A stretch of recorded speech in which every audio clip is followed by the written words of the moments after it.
Hello guys, welcome back to my channel. So in this video we'll learn about the degradation of the heme. We have already learned about the synthesis of the heme in our last video. You can check out that video on the YouTube channel, on my YouTube channel. So without wasting time, let's get started the video. Now the first we have to learn about something about the hemoglobin, right? So first here we have our hemoglobin. Hemoglobin basically breaks into two parts, the heme and the globin. The globin is its proteinous part and the heme is its non-proteinous part, right? So then the heme has broken into the two parts, heme and globin. Now these two heme, now we will look forward for the heme degradation. The globin part, let me tell you that where that globin part goes. The globin part basically goes and converts into the, because it's the proteinous part, so the amino acids are degraded from it. The amino acids can be reutilized for other functions or they degraded as out of the body. So here let's learn about the heme. So we got our heme here. Now as we have learned that the heme is a tetrapyrrole structure, so it would have the 4 pyrroles. And now let me first draw the tetrapyrrole structure. Is something like this. I have drawn it in my last video. You can check out that video called the heme synthesis made easy. Or so these 4 are combined by the methylene bridges, right? These methylene bridges are broken. These methylene bridges are broken to convert the heme into the biliverdin. So it converts into the biliverdin, right? We'll see all the enzymes involved in it, so don't get panic, right? Then the biliverdin converts into the bilirubin. Now the bilirubin here we got is non-conjugated.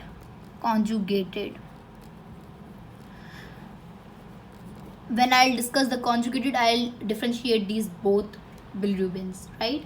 So yes, we have learned that the RBCs are broken in the spleen. So this all process is occurring in the spleen. So this portion is of spleen.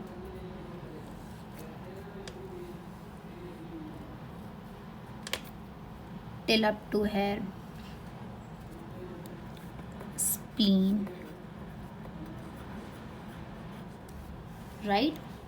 Now the biliverdin is a green pigment. It's a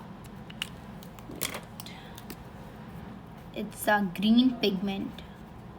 Its color is green, while the bilirubin has yellow color, right? Then the bilirubin goes into the blood, and there it combines with a protein named albumin. So they form the bilirubin albumin complex. Now the albumin has two sides for the bilirubin. The one is higher affinity side and the second one is the lower affinity side. The higher affinity side combines about 25% of the bilirubin, while the lower affinity side attaches to the bilirubin about 10% or 10 to 15%, right? So here, and then the bilirubin albumin complex, it occurs in the blood. This step,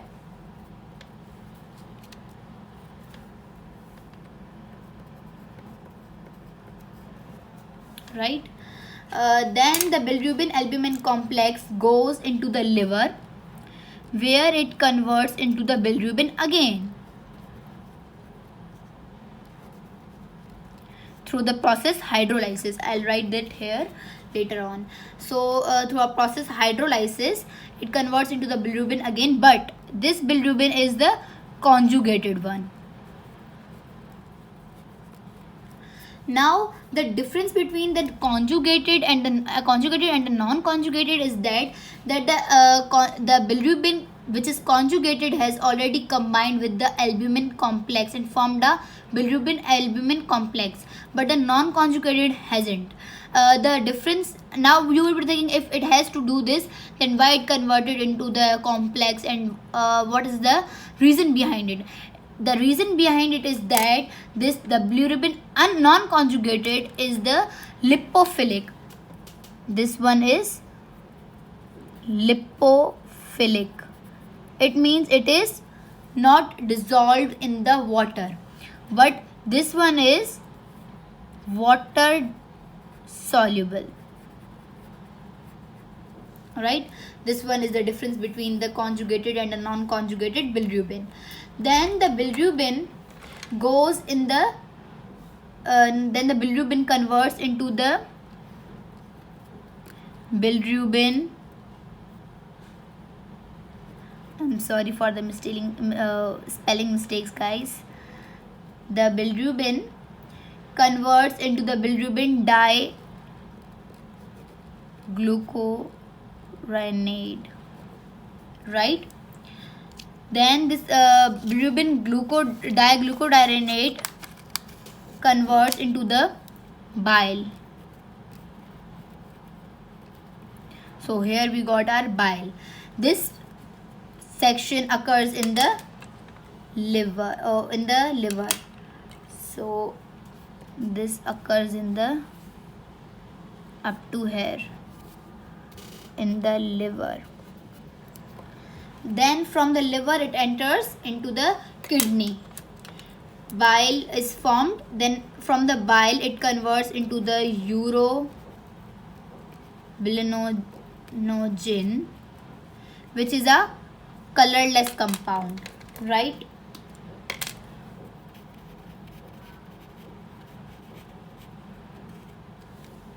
Then the urobilinogen converts into the, it has two destinies. The one is that it converts into the urobilin or it converts into the stercobilin, right? So this one is the urobilin or the stercobilin, right? The stercobilin has the brown color while the urobilin has the yellow color.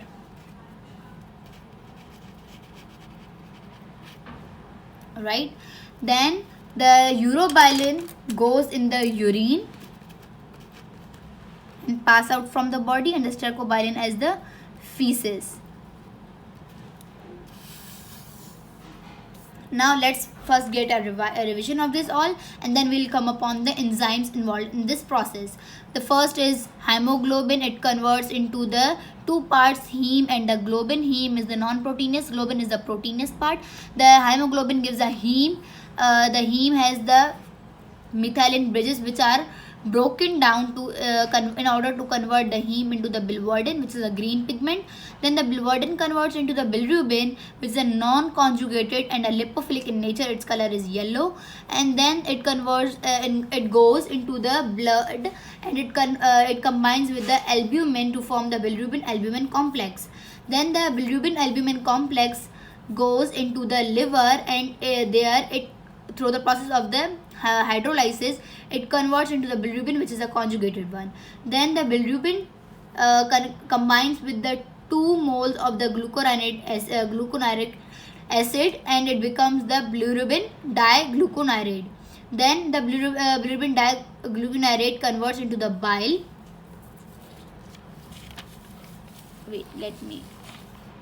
It converts into the bile, and then the bile converts into the urobilinogen, which is a colorless one. It has the two destinies. The one is urobilinogen or the stercobilinogen. The urobilinogen is a green pigment. Stercobilinogen is a brown pigment. It goes into the urine, and this one into the feces.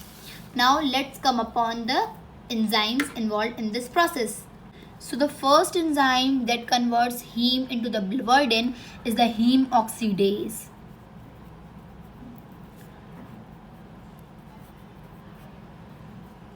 This heme oxidase breaks these methylene bridges.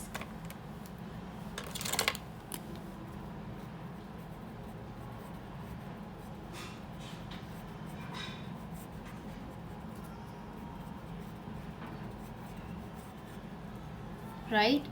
Then the next enzyme involved in the conversion of the biliverdin into the bilirubin is biliverdin reductase. Biliverdin is reduced. As it is reduced, so here the NADPH will carry a proton. So here let me NADPH.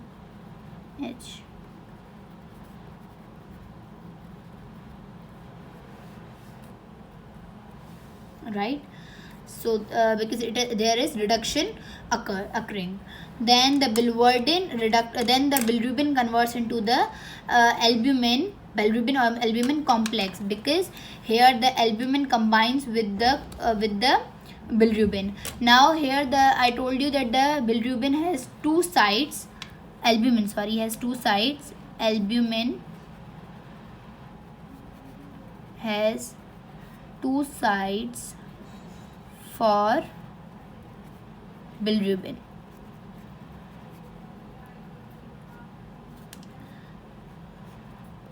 Higher affinity site and the lower affinity site. The higher affinity site combines with up to the 25% of the bilirubin. 25% combine with it. The main difference between these both is that the higher affinity site combines with the bilirubin more tightly than the lower affinity site, because here the bond is loose between them, while here the bond is tight between them, and the remaining 10% is attached with the lower affinity site. Then the bilirubin converts into the here the hydrolysis occurs in the process of the conversion of bilirubin albumin complex into the bilirubin, which is conjugated, right? So here the hydrolysis occurs. Hydrolysis. Then the bilirubin converts into the bilirubin diglucuronate. Here it combines with the 2 moles of the glucuronic acid. So here, this marker is working, plus 2 moles of glucuronic acid. They are supplied by UDP glucurate.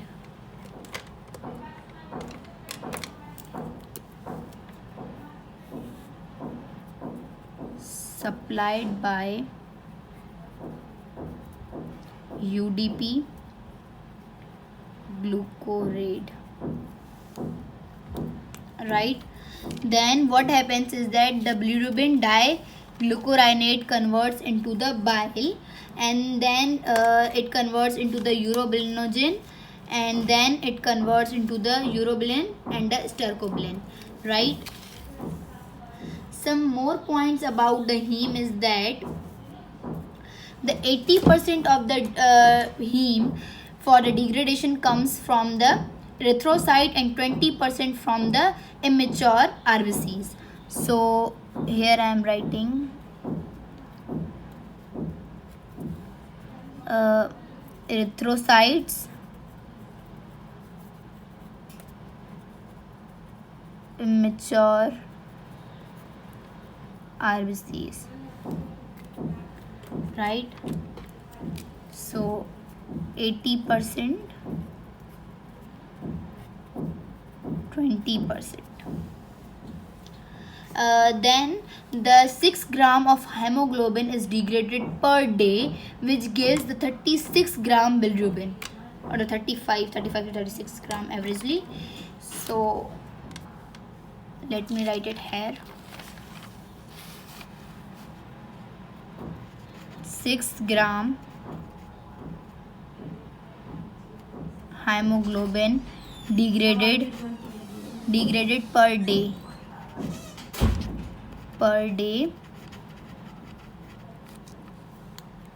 which gives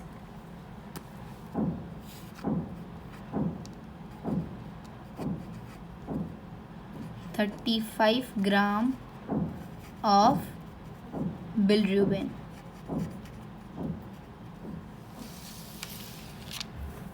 This is approx. So here we are done with our degradation of the heme. So yes, like my video, share my video and comment on my video, and yes, don't forget to subscribe my channel. Thank you so much guys.